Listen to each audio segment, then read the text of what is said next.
À Djewel, aussi à Djewel, depuis quelques années, nous participons au développement des activités économiques où nous avons un périmètre derrière qui fait 55 hectares, une exploitation de 55 hectares. On fait de la riziculture et du maraîchage. Et nous avons des projets assez ambitieux. En ce moment, le périmètre est en réhabilitation. Nous comptons aller dans le développement du fourrage parce que nous avons un parc de bétail assez important où nous avons fait un métissage depuis quelques années, depuis une quinzaine d'années à peu près, ou une vingtaine d'années, de races améliorées avec des Montbéliards, de l'Holstein, avec des gébus locaux, les gébus morts et les gébus peuls, où nous avons accumulé assez d'expérience donc dans la filière laitière et la filière viande. Ce qui fait une somme d'activités locales ici qui nous a encouragés à investir, à beaucoup investir, sachant que les tombées économiques sont assez importantes pour les villageois et pour le pays. Donc conscient déjà également des besoins futurs pour le pays et pour l'international, nous savons que cette activité-là, activité agro-pastorale, intégration agro-pastorale pourrait être assez importante pour le pays. On sait qu'également, on a eu des signes de haut niveau de l'État, que c'est une préoccupation nationale. Donc on s'est dit qu'il faut qu'on y aille avec toute vitesse. Ce qui fait qu'aujourd'hui, on a développé également, on a pensé également à l'écotourisme. L'écotourisme également à peu près pour charmer, pour montrer que nous pouvons être bien chez nous pouvons développer chez nous pouvons gagner de l'argent, nous pouvons créer des emplois. Et ce qui est le cas, parce que vous allez regarder déjà aujourd'hui, depuis les 4-5 jours, vous avez à peu près une trentaine de jeunes qui viennent, qui travaillent tous les jours. Chacun repart avec son revenu journalier qui est content, qui permet déjà de subvenir à ses besoins personnels, en plus des permanents. Ça fait une création d'emplois et donc derrière l'écotourisme, on a pensé à faire ce complexe. Le complexe aujourd'hui c'est plus que c'est la réalité, avec une piscine olympique qui fait à peu près 20 mètres sur 6 mètres, le grand bassin, 20 mètres de long et 6 mètres de large. C'est une grande piscine avec 2 mètres de profondeur. Vous la trouvez rarement, une piscine de ce genre, ni à Nouakchott, ni sur la Petite Côte, ni ailleurs d'ailleurs. Donc ce qui fait qu'on s'est dit, ce que les autres font chez eux, ils investissent pour attirer les gens à venir chez eux, il faudrait également qu'on fasse pour ça, qu'on montre à nos populaires, nos parents, qu'ils peuvent gagner leur vie ici, et dans les gens, et gagner de l'argent, et être bien. Et le petit bassin derrière, qui fait à peu près 12 mètres, 14 mètres à peu près, avec une profondeur de 1,20 m sur 4 mètres de largeur, et un jacuzzi. Donc assez bien, des équipements de dernière crue qu'on ne trouve pas encore même ailleurs en Europe. C'est une motivation, on est content de cette réalisation parce que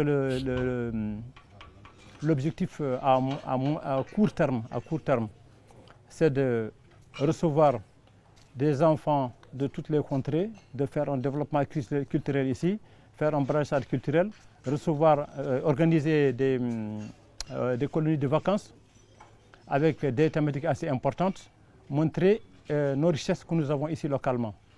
Donc, créer des activités pour des enfants pendant 2 semaines, 3 semaines, qui les permettent d'avoir un grand souvenir de toute la vallée. Donc, dans lequel on va présenter les enfants, tous les enfants qui viendront ici, que ceux du sud, du nord, ou des Européens ou des enfants des immigrés, qui puissent rencontrer ici avoir un lieu de rencontre dans lequel ils vont faire des échanges culturels. Bien entendu, maintenant, le côté activité pastorale, agro-pastorale, ça c'est autre domaine où c'est assez vaste, des projets assez ambitieux, beaucoup de choses à développer. Donc vous allez voir ici également au niveau d'ici, on a expérimenté beaucoup de choses au niveau de la ferme locale ici. On est content des résultats également. Donc tantôt j'ai parlé de métissage de races améliorées avec des Montbéliards, de l'Holstein avec des zébus locales. Et nous avons également un poulailler qui fait 4000 sujets à peu près, 4000 poussins. Nous avons réceptionné il y a à peu près 2 semaines 1500 poussins ici. Et nous avons aussi un autre parc de basse-cour où nous avons toute la volaille, des pintades, des copains, des dindons, voilà, et un ensemble vous pouvez visiter déjà des oies, des trucs de compagnie assez intéressants, donc une richesse. Donc derrière, déjà, nous avons une machine à l'expérimentation pour pondre 1500 œufs à peu près, pour couver 1500 œufs. Nous avons une commande en cours pour 5000 œufs. Donc déjà, notre visée, notre objectif, c'est d'aller à la suffisance alimentaire au niveau du Gorgol. Et après, au niveau national, on va attaquer le marché national. On ne veut plus que ce soit des produits qui viennent d'ailleurs, de la sous-région, pour nourrir les Mauritaniens. Que ce soit, parce que vous savez tout le monde l'histoire, il y a 2 ans, 3 ans, on a acheté de la tomate, le kilo à 2000 Lugia. Parce que nous ne produisons pas. Nous avons la terre, nous avons l'eau, nous avons des hommes, et tous nos hommes sont à l'extérieur, et on semble être des pauvres.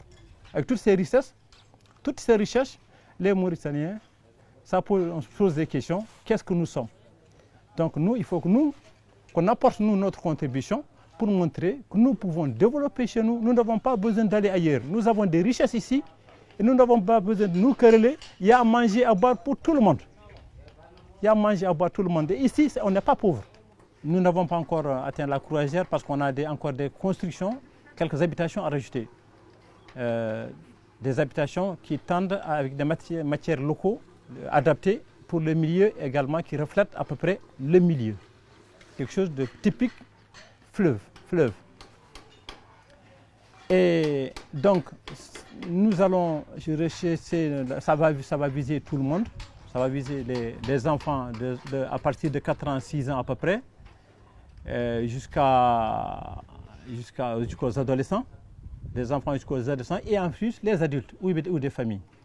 Et les enfants vont se connaître, se mutualiser les uns et les autres suivant leurs différentes cultures, pendant au moins 2 semaines, 3 semaines à peu près. Donc bien entendu, on demandera une participation des parents. Ça c'est certain. Donc ce sera quelque chose d'étudié, qui ne sera pas assez onéreux et qui fera peut-être l'affaire peut-être plus intéressant que ce que les parents payent pour envoyer des enfants en France, au Maroc, en Tunisie ou ailleurs. Donc où toutes les conditions sont assez bien réunies. Et ça, c'est une très bonne initiative, excellente initiative. Je dirais c'est un point de réconfort pour toute la vallée. Et en particulier pour Djoubel également, qui a un ancrage historique assez important, qui est parmi les plus anciennes villes historiques de la Mauritanie, avec des richesses culturelles assez importantes ici. Aujourd'hui, moi je suis aussi content, très content, comme tous mes compatriotes qui sont venus de l'étranger. Il y a beaucoup qui sont venus de l'étranger pour la circonstance spécialement. J'avoue que, sans cacher nos sentiments, tout le monde, tous les Djoulois sont fiers, sont contents, sont très contents. On attend de ça des retombées économiques assez importantes. Par rapport déjà à nos ressources locales ici, parce que rien que Djoul seulement a plus de 4000 Djoulois, propres Djoulois, a plus de 4000 hectares de terre, 4 à 5000 hectares de terre à peu près. Donc il y a l'agriculture à développer, il y a l'élevage à développer, et bien entendu d'autres activités commerciales également, que Djoul soit un point d'échange assez important. Et pour le nord, le sud, vu la position géographique. Si on investit ailleurs, on nous dira, même quels que soient les biens qu'on met ailleurs, on nous dira toujours vous êtes étranger. On vous montrera toujours vous êtes étranger, où que vous allez. Vous sentirez toujours la différence, vous sentirez toujours, vous n'êtes pas chez vous. Aujourd'hui, surtout par les temps qui tournent avec le nationalisme international. Chez vous, même si on vous insulte, vous savez, même celui qui vous insulte, il sait que vous êtes chez vous. Quelqu'un peut vous insulter par maladresse, Mais il est convaincu qu'il n'est pas plus citoyen que vous. Donc, la faiblesse, c'est d'abandonner son pays. On a des choses à faire. Il y a des réalisations à faire. Si c'est chercher de l'argent, les sacrifices qu'on fait ailleurs, si on les fait ici, on gagne. Je fais un appel. Les personnes qui ont des moyens, des intellectuels, les cadres civiques, des gens qui travaillent pour d'autres pays, qui s'investissent ailleurs, qui reviennent chez eux, il y a de quoi faire. Se battre dans notre pays, il y a des choses à faire. La Russie est là, elle existe.